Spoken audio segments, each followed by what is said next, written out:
It's wonderful to welcome Peggy Hogan or Holly on this show once again. She recently released a new album. It's titled Ripe Fruit Falls, but Not in Your Mouth.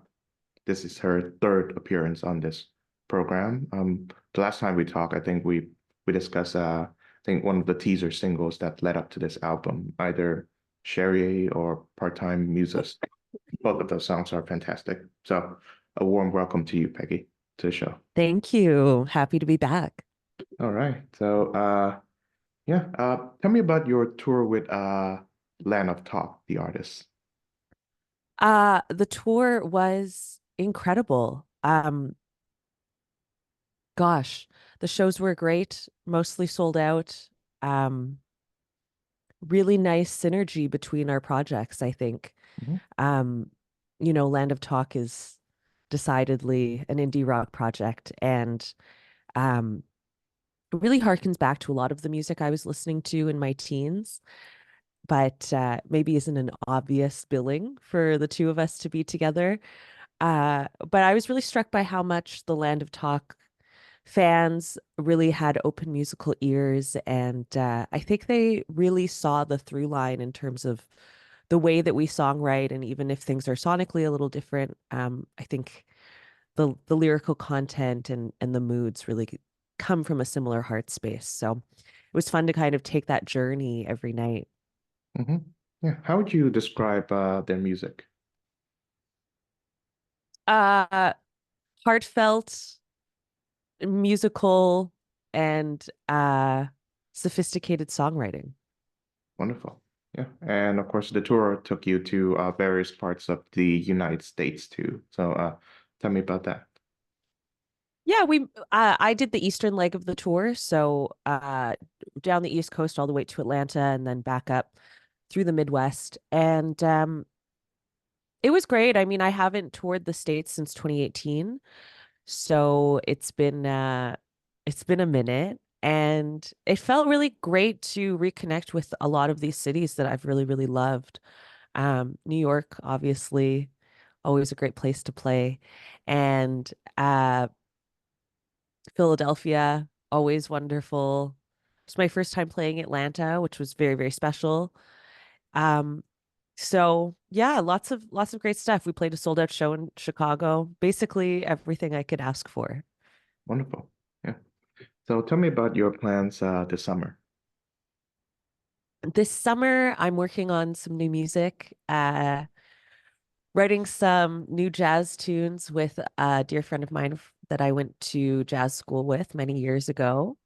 Um, I'll be opening for Channel Trays at Mural Festival, which I'm very, very excited for. I'm a huge Channel Trays fan. And beyond that, just kind of getting started toward a new album concept, putting some grants together, Mhm. um, looking at what's next. And then in the fall, I'll be releasing a remix EP of remixes from this record that just came out featuring Booty Spoon, Gayance, Shashu, and Speakman. Awesome. Yeah. Sounds like you got a busy summer ahead.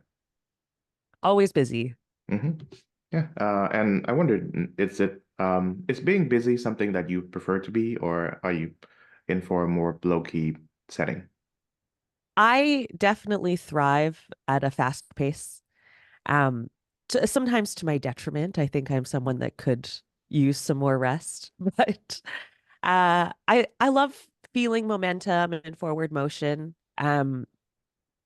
This last record, I think, really has validated me and boosted me in ways I couldn't expect, especially having such a long break between releases.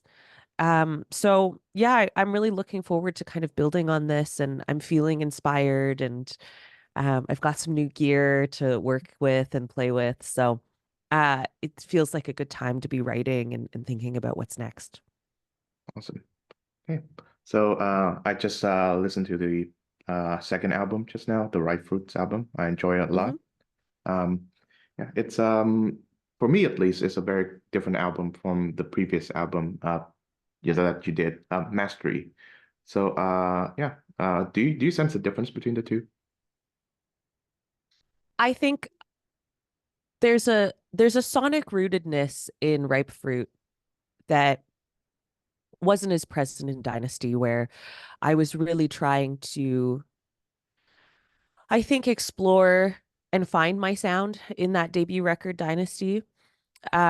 In Ripe Fruit, I had a much clearer vision of what I wanted that sonic world to be. Um, and there were certain things that I didn't find that I enduringly loved about Dynasty. Um, I found it to be a little bit plodding. Mhm, And so I wanted to increase the BPMs overall. I wanted this record to feel a lot more danceable, um, while still kind of maintaining that deeply confessional storytelling that is a part of my writing. mhm. Yeah. So, how does the musical medium helps you tell your stories? It's an interesting question. I think it feels quite intrinsically connected for me. I've always been a musician for as long as I can remember, basically. I started formally training as a 4-year-old, and I've always kind of written songs ever since then. Um, I've studied creative writing along the way. I'm a published poet. I've written some short fiction, and I think those things have always felt somewhat like an exercise to me. The idea that, you know, while the text can stand on its own, um, there's an emotional language and an embodied language that comes from music and sound that I think feels quite uh illuminating when it comes to a narrative or it comes to communicating a certain feeling that is maybe lost in a completely text-based medium. So I don't know. I mean, I enjoyed writing. I never thought that I would become a writer necessarily. It always felt like it was something I was studying in service of being a better musician. Mhm. Yeah. I feel the same way, although on the opposite side, like I've never found myself like really talented at the music sphere, but over time I've sort of become comfortable with writing, I suppose, nonfiction or Mm, um somewhat personal stories or my experience with certain subjects that I have in mind. I remember when I was between the grades of 1 and 12. So in the entirety of grade school, I was convinced that I couldn't not write anything. I mm, did really badly in literature classes, and I really had to strain myself in order to write something that would get me a decent enough score. mm-hmm. And I tried screenwriting once or twice, but I find that I could not get into the groove of it. But over time, I discovered that there's this thing called blogging, and that is something that I find myself doing quite well. I'm still doing it right now. Like I would like in the same website that this podcast is hosted. I would sometimes write like a 1,000 word piece on whatever issue that I happen to be interested in, political, culture, and social. And I Mm-hmm. find that also to be a good writer, you have to be a good reader. So I started reading a Yes. lot, and that form of osmosis just helps me be a more confident as a writing voice. Yeah, absolutely. I mean, I think writing is an interesting art form in the sense that there's very little barrier to entry, you know. Most of us who are even slightly literate um can write. But writing well really does require a lot of reading. And I think that's something a lot of young writers lack is that they have a great need to express themselves, but maybe not a familiarity with how sensual language can be, how evocative language can be. Um, I'm lucky in that I've always been a reader, and it was always something that was huge part of my childhood. I read avidly, um, you know, lots of nonfiction, but also a lot of poetry and a lot of literature as a child, really from every era.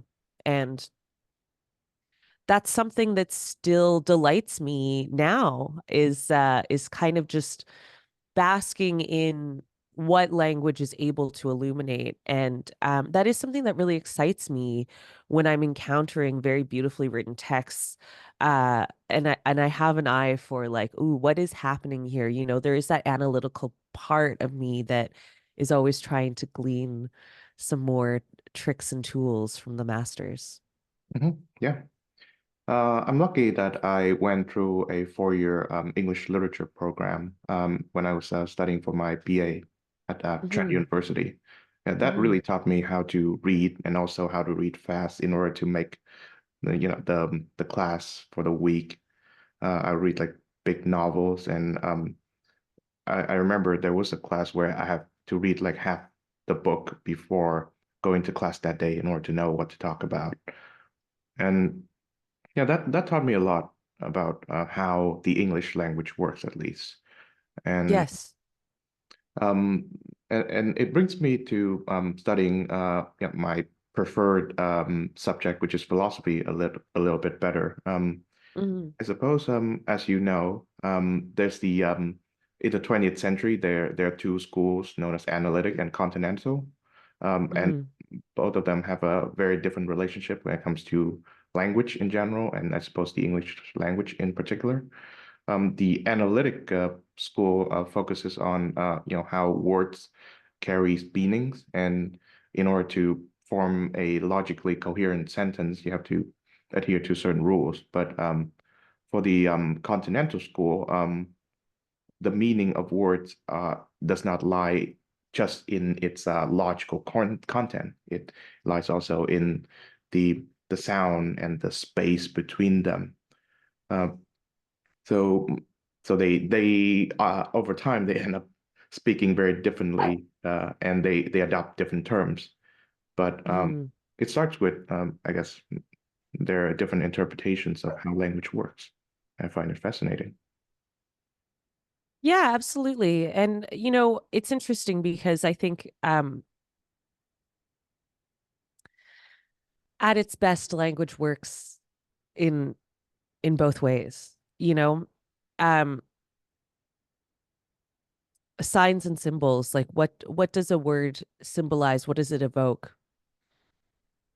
in terms of literal meaning, in terms of the usage, the history of the usage of that term? That can inform so much and be so impactful in a text. At the same time, language is sonic. And even when we're reading a text silently, there's something that can be very evocative about those sound tools as well, you know? Um, a sentence with a lot of sibilants is going to be very much more of a different feeling than maybe uh the same the words with the same literal meaning that are much sharper or Germanic in character, you know? So um that's something that I think is really kind of delightful to play with. It's something I learned and thought a lot about when I was taking poetry quite seriously. And of course, it's something that informs lyric writing constantly because you want to communicate as much as possible in a small space. And yet the sonic piece of it is so important for a vocalist, right? The types of vowel sounds, what feels good to sing, what fits rhythmically over a phrase. Um, and then, of course, when it comes to music, silence is all important. The way that silence is used and space is used can be so communicative. Mhm. Yeah, which brings me to your musical medium, which is hip hop. I Mhm. think my first exposure as a music listening fan is through hip hop music. I don't think I've told you about this in our last talks, but Eminem was my introduction to rap. Mhm. Um, I think I was like 11 when the song Not Afraid blew up, Hmm. and I find it incredible in his like wide vocabulary and his I suppose it's an overused word, but authenticity at exploring his ups and downs and such. And to this day, they are still some of my favorite Eminem songs, the ones where he goes into the heart of the matter. Some of the funny Slim Shady songs are quite funny, although some of them are very dated at this point. Uh, but mm, that transition from my childhood to adolescence have been marked by a lot of Eminem listening. I come to find out that there are a lot of these emotions and frustrations and certain things I find not so right with the world that I was unable to find the language to express it. But thanks to Hmm. Marshall Mathers, I was able to do so.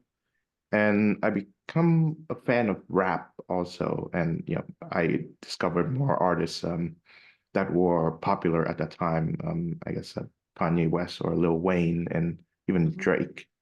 Um, Hmm.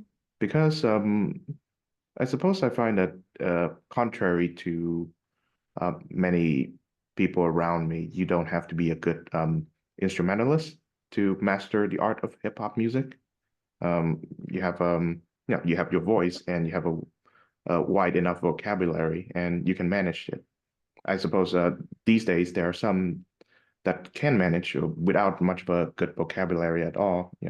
Those that are often denigrated as mumble rappers and such. But yeah, I always find hip hop inspiring that way. So Yeah, certainly. I think I really relate to this statement around rap music being a space that illuminated for me a lot of frustrations that I didn't have language to express. And is something that I really latched on to in my kind of preteens and through my adolescence as well.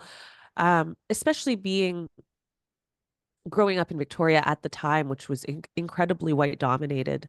Um, a sense of uh just not quite fitting in with the dominant culture. I I felt the some sort of ephemeral allegiance with a lot of what my favorite artists were saying and expressing. Um, I reference Lauryn Hill and the miseducation of Lauryn Hill all the time in interviews as kind of a formative record for me. Um, but beyond that, I mean, Diggable Planets, like the softness with which they use language and the emotional experience to express something very challenging, you know. Um, the way that they express like kind of an underlying and covert frustration was something that really, really spoke to me in a way that not a lot of other music did. yes, um, and I wonder since so there, I've always sensed that there's a sort of like competition, not just amongst MCs and rappers, but between say the vocalists and the instrumentalists.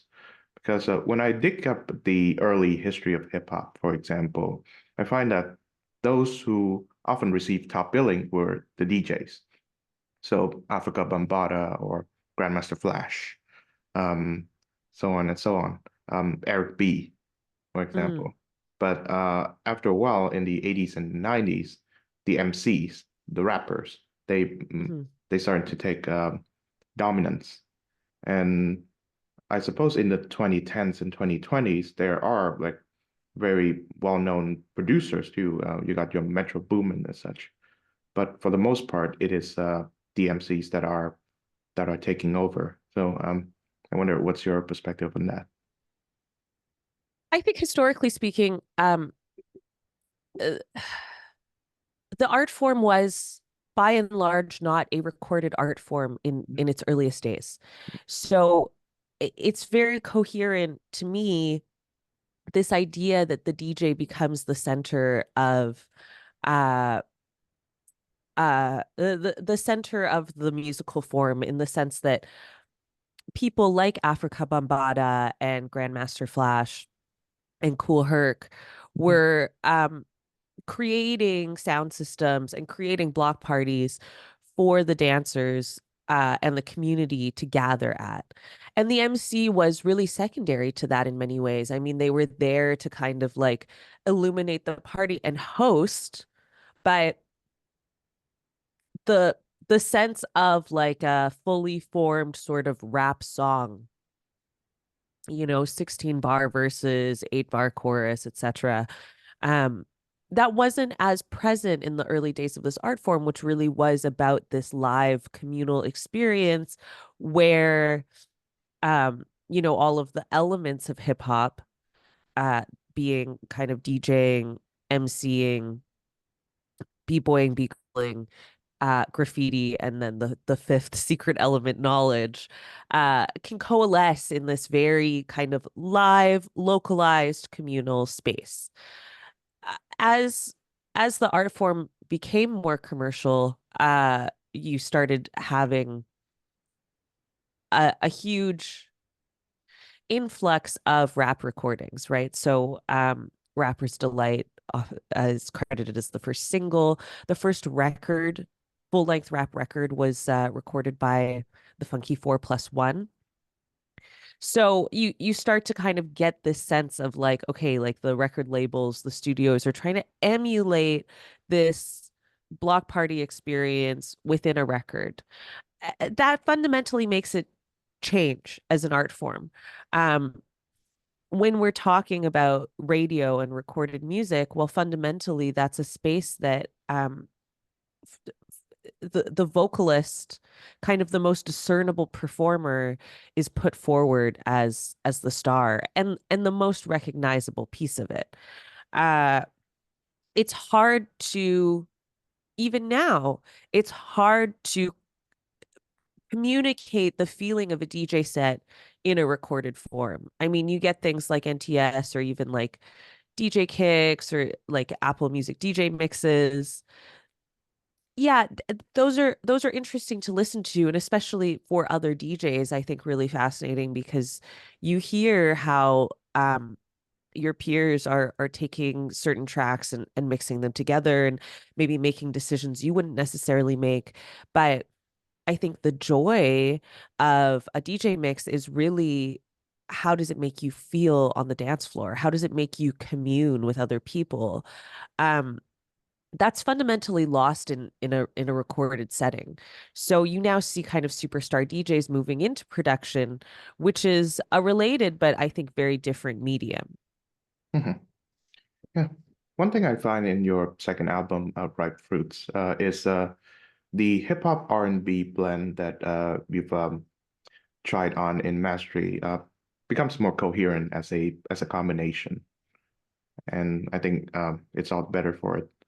So I wonder what are your thoughts on this like emerging sort of orthodoxy when it comes to hip hop music? I think of I don't know if Joe Budden still does his podcast, but I always find him, despite being a pretty good MC, a perpetual reactionary towards this new sound and sounds of hip hop music that it's, I suppose, alien to him. And to my somewhat disappointment, sometimes Eminem does this too.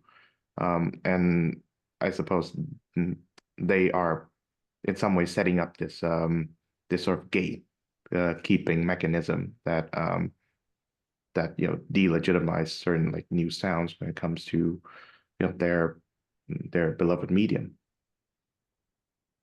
Honestly, I think this is such an irrelevant opinion when it comes to the state of hip hop now. I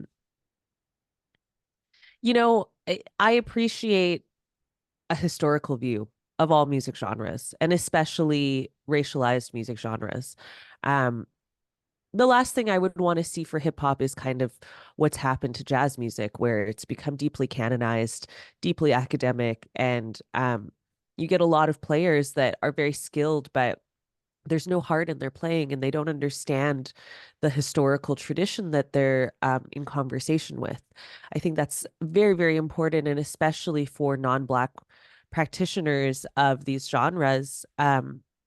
It's our duty really to contribute to the conversation in a way that's sensitive and honors the forebears of the genre.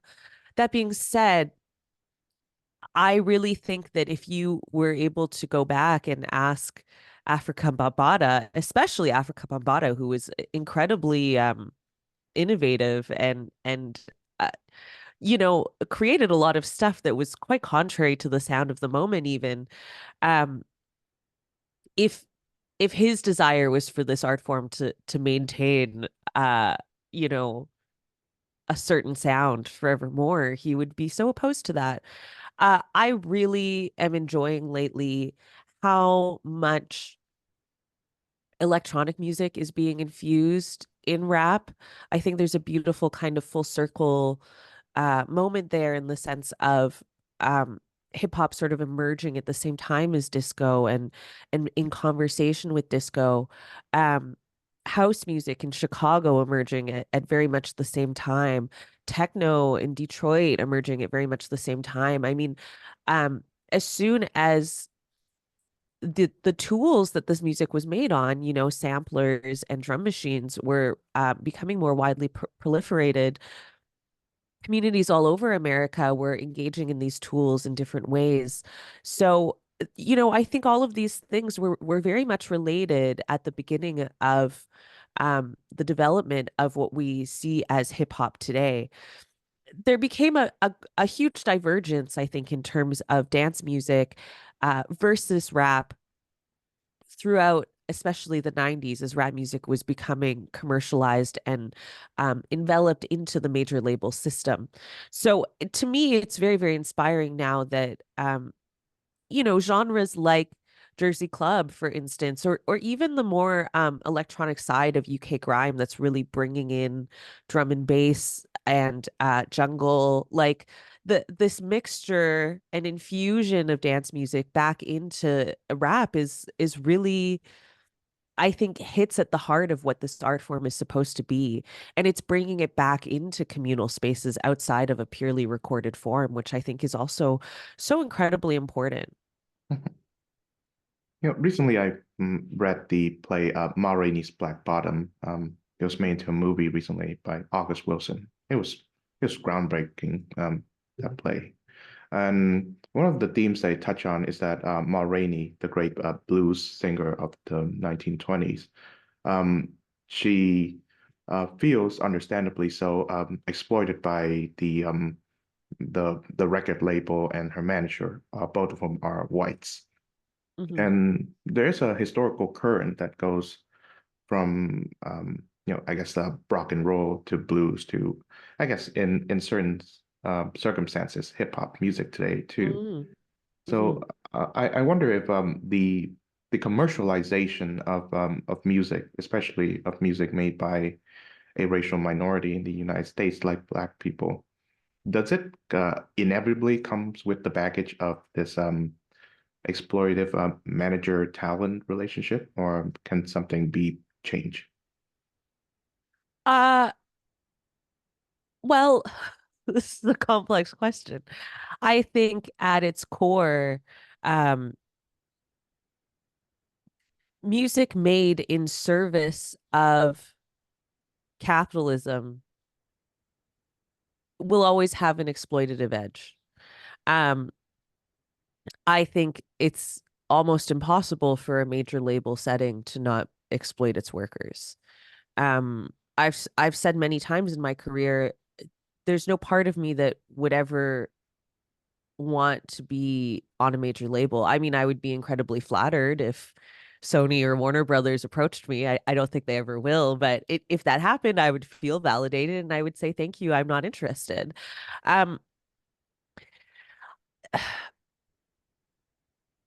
the idea of growth at all costs and creating art in service of shareholders is anathema to me. I think it's fundamentally challenging to create authentic and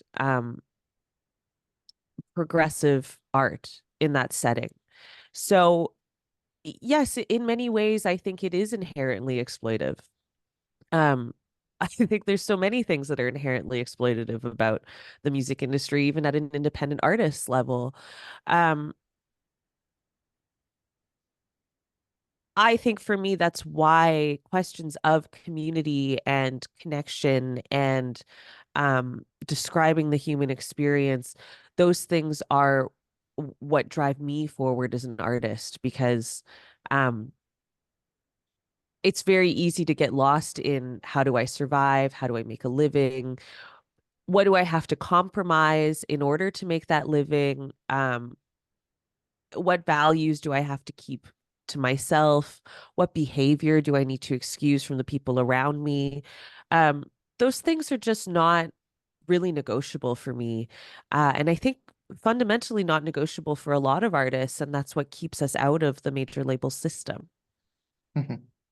Yeah, which goes to perhaps one of the philosophical problems that I'm always interested in is that the comparisons between like a hierarchical form of I guess organizing people and a communal form of organizing people. Mm, Um, I always thought that hierarchies are in some ways necessary, even though in every form of hierarchy, there's always some sort of injustice being perpetuated. mhm, And it largely stems from the power differentials between one um, of one of a say a larger tier in a hierarchy versus one of a lower, and I mhm. suppose even vice versa. I suppose every hierarchy, I guess, struggles not to become a caste, or it's a few steps away from being a caste. Mhm. But the communal form of social organization, although is ideal, it lacks for me it lacks a direction. Um, it lacks a how should I say it a purpose of its existence, and I wonder whether a mixed form of society where there is a component of hierarchy, but there's also a component of community. Can it exist? Right. I mean, I think this is this is a big question because I think this is one of the fundamental questions of our time is how do we how do we fix society? Mhm. Um, it's an interesting thing because I think leadership and structure are very important for the human condition. I don't look at communal living as or I shouldn't say communal living, but community-based organization as something without leadership. Uh, I think groups need leadership and direction. When you look at um, the pre-industrial age, direction was much simpler in the sense of, okay, we're in a community together and our main aim is to survive. We need enough food, we need enough resources as a community to not die. So there's a very clear objective there. The objectives are much more complex and abstract now in this time. So I think that makes this also a little bit more abstract now. That being said, I'm part of a 12-step program and it amazes me the structure of this program because it is very deeply localized. You have your meeting or meetings that you interact with on a local level. And then there's a like a district level and then a national level all the way up to the international level. Um, they're not weighted differently. And in fact, the local group is the thing that is of greatest importance. It's a very bottom up kind of way of governance in that sense. There are certain principles that are baked in the sense of most major decisions at the group level, um, consensus must be reached. that doesn't mean that there are no disagreements. It means that everybody gets a chance to talk through what their opinion is, and then the group decides with that information what is the best way moving forward, which means that at both extremes, usually people have to compromise, and that's the expectation. There are certain things where there must be group consensus. So, decisions are made slowly. It can take a long time to make a change because all of these things have to be considered, and people have to get to a point where they agree with each other. Um, there are leadership roles because, a group needs certain people to do certain things in order to function. Those people, and it's stated explicitly that they're not leaders, but representatives of the group. Um, uh, they, they, those positions are not called leadership roles, they're called service roles. And that is true going up the chain to the international level as well. So, it's something that can be done when there is a very clear goal in mind. You know, I think it can be expanded outward to a general populace. Um, but it is a very different form of governance than we have baked into our systems now. I mean, that would be like a revolutionary thing if we were to try to, like, okay, let's, every block has its own kind of group and everyone has to reach a consensus on the block. I mean, we don't even really know how to communicate like that, given our current society, and given also how deeply siloed we are on the internet and deeply divisive our algorithmic age is. But I do think the idea that kind of democracy in this like purest form of like everybody has a voice and everything is community based, and there's no hierarchy, um it doesn't have to be directionless, and in fact it it should have an objective and a purpose at all times. Otherwise, why gather? Why cooperate? If people aren't working toward a shared aim, there's very little incentive to work together. So I think I hear what you're saying, and yet I think um the problem is that goals and objectives ought to be, in my opinion, a bottom up process as opposed to the top down process that we experience now when it comes to like a nation's goals or a nation's objectives. Um, can we get there? I don't know. That would be an incredibly, I would say, likely violent and destabilizing change.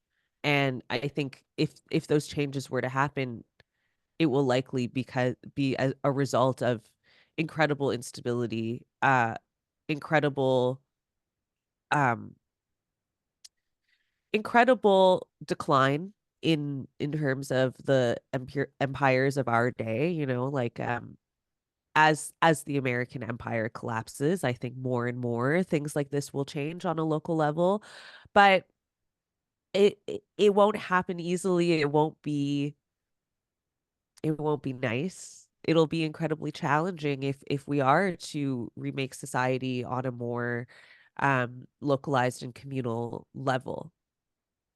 And will it work? I don't know. It will present itself with its own challenges. I see. Yeah.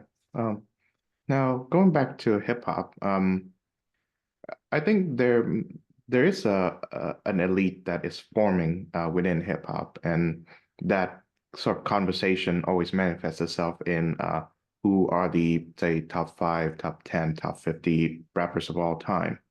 Mhm. And I think everyone has a different opinion on what that list uh, contains, what are the names being contained in that list.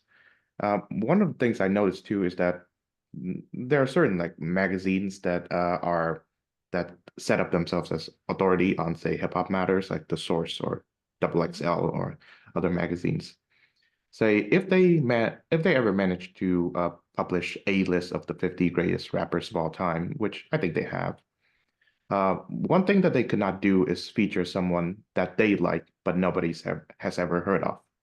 And in some ways, that shows how democratic this elite selecting process of theirs um, can can manifest itself.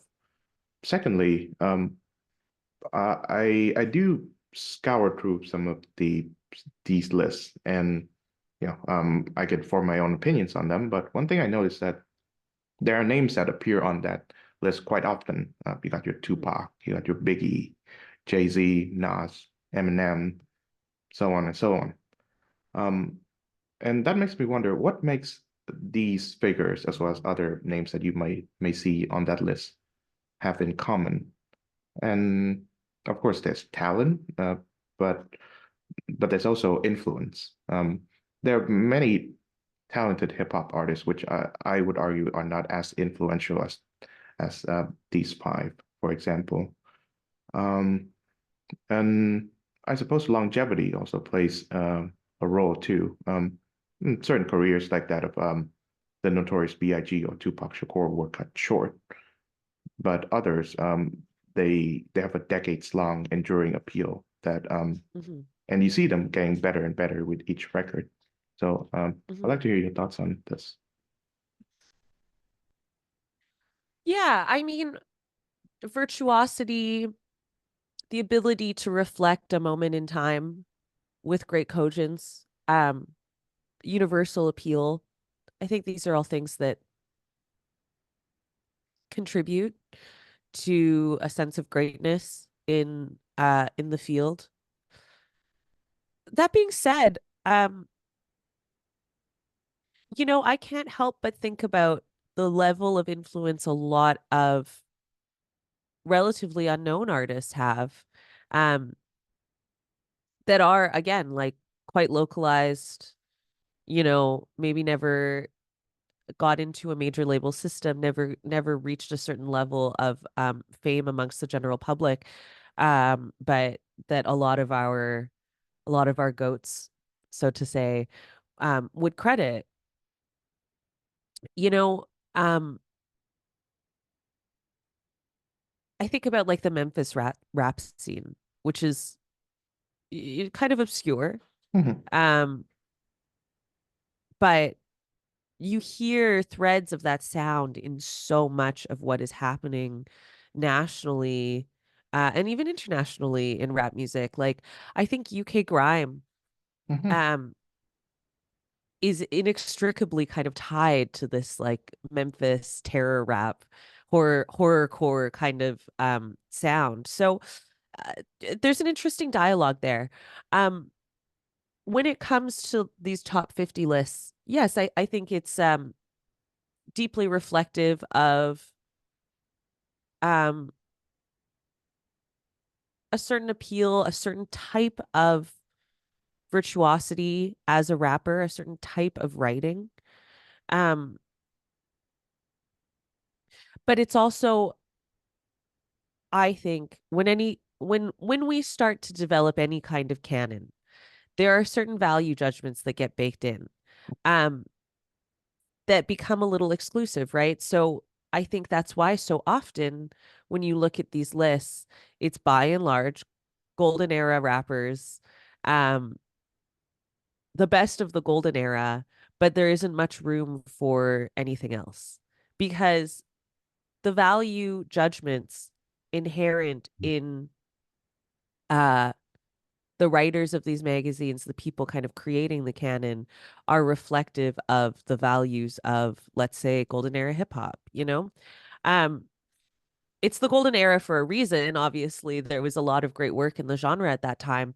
Um, I don't think that those are the only metrics by which um art should be valued. And it's certainly not this genre that is increasingly changing all the time. I mean, I would love to see someone like Little Yachty on these lists. Someone that is deeply steeped again in the historical um narrative of this genre, really kind of mastered the influences of the golden era and is now moving into bringing a lot of new and different sounds into into his work. Someone who a lot of people would even call a mumble rapper, but I think is decidedly not mumbling and has a lot to say. Mhm. Yeah. Yeah, I'm glad you mentioned Memphis, because of course, 3 6 Mafia is a very influential hip hop group there. Hmm. Um, I think it is the 2010s is a rather exciting time for hip hop because you see a surge of popularity from Southern hip hop artists. For Uh-huh. the longest time, it has always been the Eastern cities, New York and such, and the Western cities. LA, for example. But I Hmm. think starting with Outkast from Atlanta, you see a surge of popularity in that part of the American region, and it's Yes, quite exciting. absolutely. I love that the story of hip hop has been largely regional. It's something that really rings true to me about the core of the genre in the sense that it is again localized. It reflects a certain feeling in a certain community, and you hear that embedded in the sounds. Like, um, even when you look at the kind of classic East versus West conflicts, um, there's a very different sound in that kind of LA scene, the Tupacs, the Snoop Dogs, um, NWA, the types of synths, the types of beats being made versus what's happening around Biggie and Nas, and like there's a there's a reflection of like, for instance, that like classic synth sound that Dr. Dre used all the time, that sounds like Sunshine to me. That sounds like, there's a poignancy, there's an emotionality, but it's like I'm feeling kind of like tense, but there's sunshine coming through the palm trees. Like that's something that feels coherent to me in the sonic signature of that kind of production. Versus the New York production, it feels bustling. It feels like a dense city center to me. The sounds that are being used, the tenor of the drums, I can feel the rhythm of Brooklyn when I hear a lot of that stuff. Um, what I love about um what kind of arose out of the Dungeon Crew and inevitably kind of creating uh the rise of Outcast is that is fundamentally a different sounding kind of music. It's grittier, but it's also jubilant. There's something very textured about a lot of the music coming out of the South. Um, in a similar way that New Orleans jazz is very textured. It's jubilant, but there's painfulness there. There's a crunchiness to the way that people play that I find really fascinating. Um, then you look at again to bring up Diggable Planets. I'm just obsessed with them. I think, you know, um, they deserve to be on a lot more top 50 lists, but um Diggable Planet sounds rainy to me. It is so reflective of Seattle in that sense. There's a softness, there's a mushiness almost. Like you can feel almost the humidity in the music, and like I can imagine like, ooh, my sneakers are a little bit damp, and um there's something really quite magical about how regional the genre is. Um it's something I really worry about as the technological age moves forward, is how do we maintain some of that localized sound, and um how can people borrow sounds from each other, which I think is also valid and important, um with the knowledge and understanding of maybe what is evocative about that. I mean, these things are coherent to me because I travel so often, and it's important for me to like listen to the music of the place in the place. And yeah, I don't know. I hope that continues to be transmitted. I'll just say I just got back from Detroit yesterday. I spent the weekend there at Movement Festival. Um and I couldn't help but think so much about kind of the birth of house and techno. and their rise kind of simultaneously. But the idea that house music was developed in Chicago and techno was developed in Detroit. And these are both cities I've spent, I wouldn't say considerable amounts of time in, but some amount of time both. Techno feels very Detroit to me. Um, the angularity of the city, there's this like art, the feeling of like these beautiful art deco buildings, but then like industry and the sounds of industry and the assembly line, like I could see how the angularity of techno would arise out of that space. And yet be so soulful and so like Detroit techno is some of the only techno I really love because there's something very like you can hear also Motown embedded in there somehow. Um, versus like Berlin techno, which I find very like obtuse and hard to relate to. That being said, like when I think about house music, which I also associate with Detroit, I think some of the greatest house producers and DJs do come from Detroit. It's coherent to me that it rose out of Chicago, which is um a place where that desire to dance to like the four on the floor, like the tempos are similar, the sonic signatures are similar, and yet there's a roundness and a looseness that comes from like again what I feel like is a denser city. Like there's something about house music that feels really like the space is tight. Like there's like lots of people around. It's softer. It's more sensual in a way. And to me that speaks to like a place that's walkable, a place where you're interacting with people in a different way. You're not in your car all the time.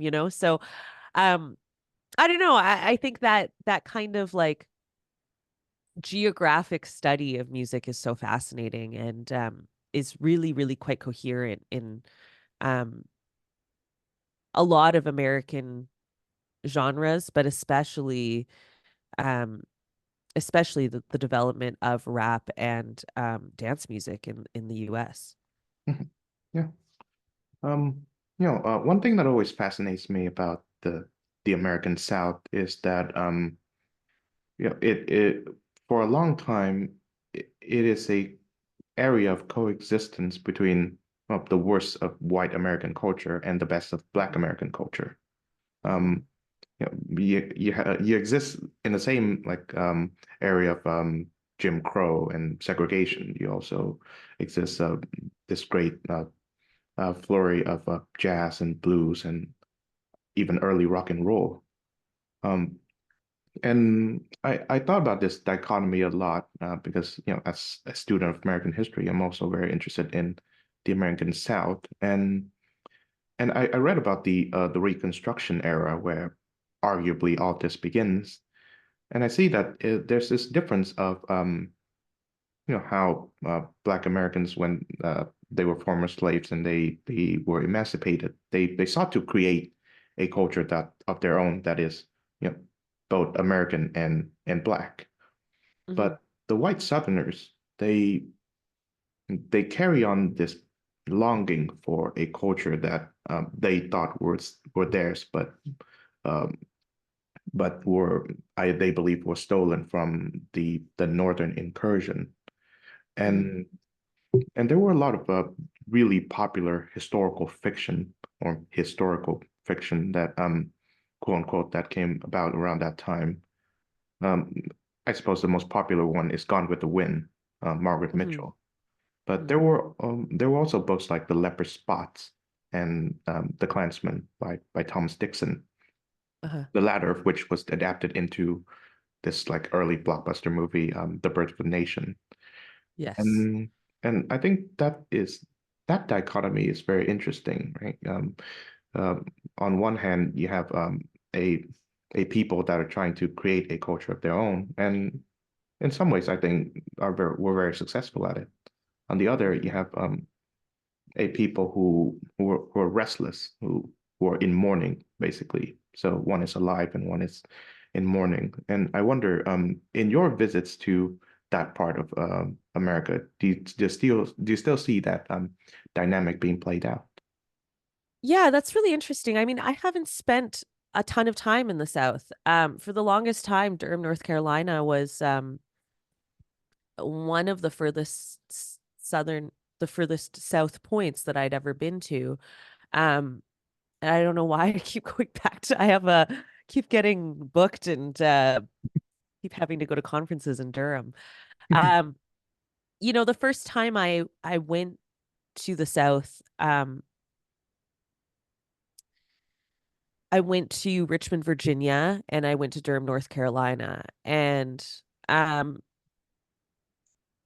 those are both predominantly white spaces, um, which felt odd to me, you know.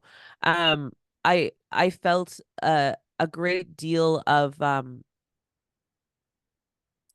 almost emotional erasure from those spaces. Uh,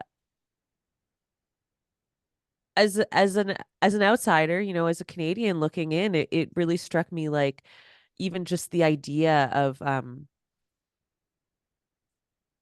I remember like feeling quite emotional about looking at the foliage. Like it was like, wow, I recognize this because this reminds me of things like Gone with the Wind. This reminds me of like the types of bushes and shrubs that I associate with images of the Civil War. Um, and yet there there's a real kind of like gentrified, like millennial gray aesthetic to these places.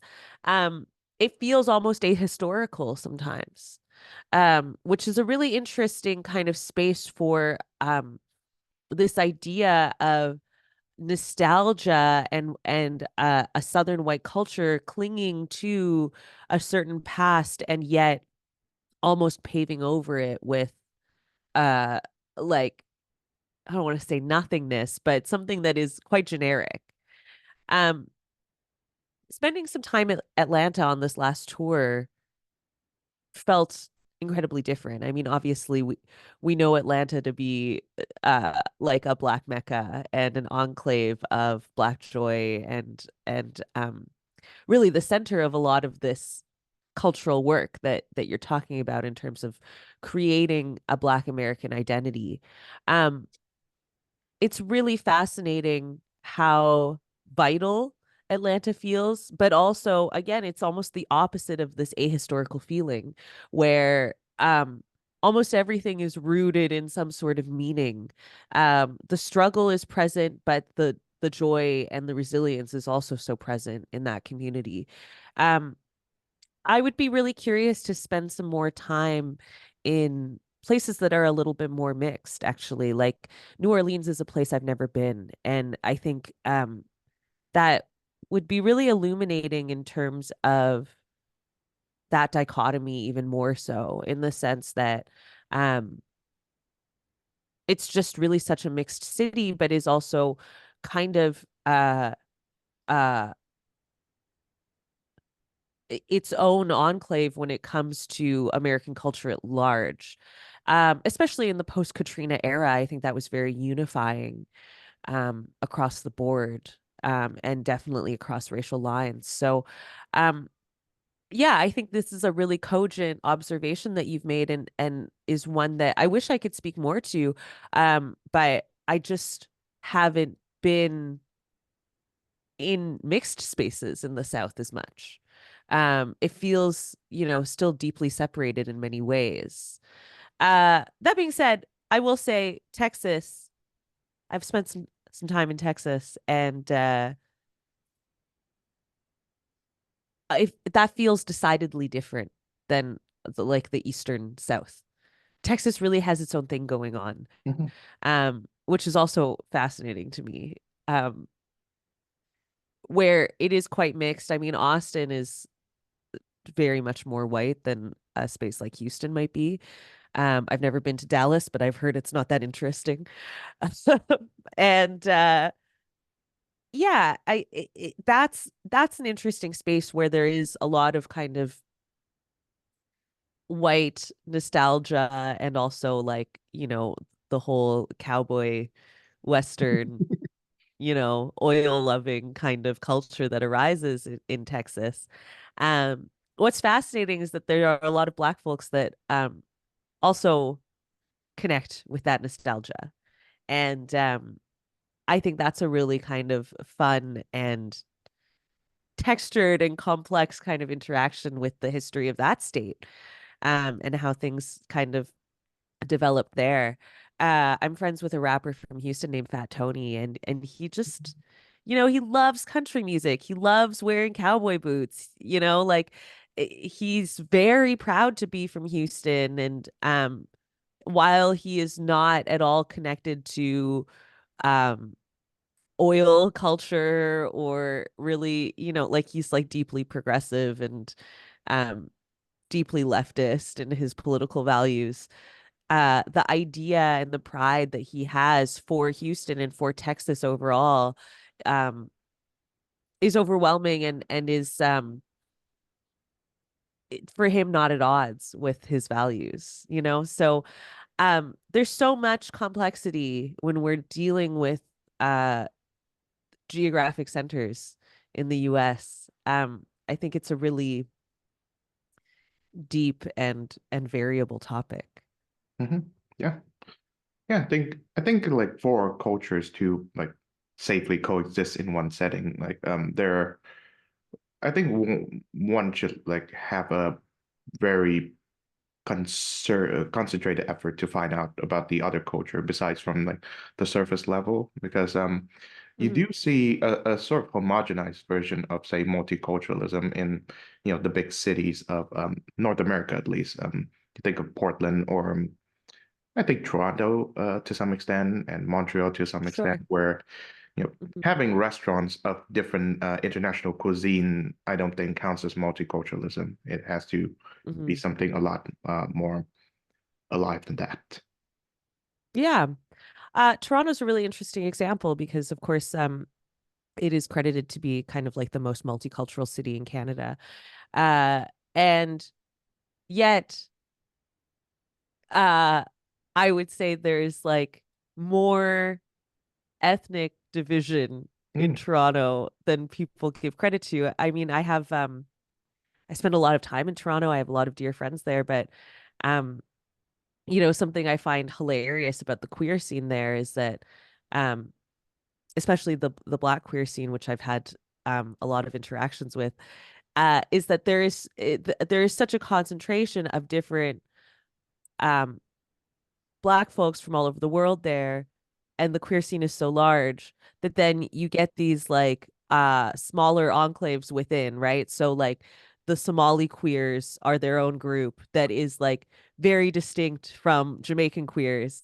And as a Montrealer, especially an Anglo Montrealer, so like our community is already like much smaller. um, that never occurred to me, like for me, it was like growing up in Montreal. Or coming of age in Montreal, I should say, in the queer scene here, it was like, oh my God, I'm just like all of us are so happy to have each other. And it was like we have our like five representative Black folks and our like five representative Asians, and then there's all of the white queers, and we're all together in this space, and we're just so happy to have this space. There isn't like the necessary population to have like a Somali queer group, So yeah, it's fascinating to me how you can have such a multicultural space and yet a great desire to not commingle at the same time. Um I think, you know, both points of view are valid, and I think at its best um spaces for both of those ways of thinking should be available. Like I really value times where I can be with other Chinese Montrealers. Like the rare occasion where I get to be in a group of people, like-minded people that are speaking Mandarin is incredible. And I do love that. But um I would also hate to only have that experience here. yeah. So All right, final question before I let you go. Your thoughts on the Drake Kendrick Lamar drama? Oh my God. Well, what is there to say? Uh, I've always been not a fan of Drake. Um, sorry to say to all of my friends in Toronto. Um, I've loved Kendrick since Section 80 was really the one that deeply brought me into Kendrick standom, and I've loved him ever since. I think he's a great influence on me. I think he's one of the greatest rappers of our time. Um, and I think Not Like Us is the song of the summer. Ooh. So I don't want to get deeper into it really, but I do think you know, we saw some great work from Kendrick in this last little spat. Yes. Yes, some of his best, I think. All right. I think that's where we should end on. Thank you very much once again, Peggy Hogan, Wally, for joining this show. Thank you for having me again.